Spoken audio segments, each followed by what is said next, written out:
امام حسین کا وجود اطہر کربلا میں رہ گیا اور سر کوفے کے بازاروں سے ہوتا ہوا دمشق پہنچا۔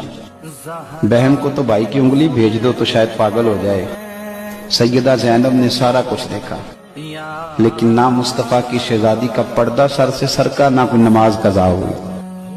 اور یزید کے دربار میں جب سیدہ زینب پہنچی تو یزید نے چھڑی لگائی نا امام حسین کے چہرے کو، تو پھر بھی بی بی نے ہائے وائے نہیں کی، تڑپی نہیں۔ ہماری تو بیویاں بات شروع کرتی ہیں تو اتنا روتی ہیں کہ بات کی سمجھ نہیں آتی۔ پیچھے سے اٹھی، پہلے اللہ کی حمد کی، پھر نانا مصطفیٰ پہ درود پڑھا، پھر کہا ان اللہ مع الصابرین، اور پھر فرمانے لگی تو کہہ رہا ہے کہ معاذ اللہ تو جیت گیا ہے اور حسین بظاہر ہار گئے۔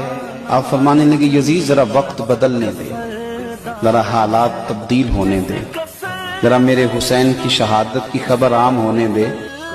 حکومت تیری ہے، نام تیرا ہے، لہجے میں اثر گھول رہے ہوں جیسے، اور جبریل امی بول رہے ہوں جیسے، دربار دمشق میں سیدہ زینب کا خطاب منبر پہ علی بول رہے ہوں جیسے۔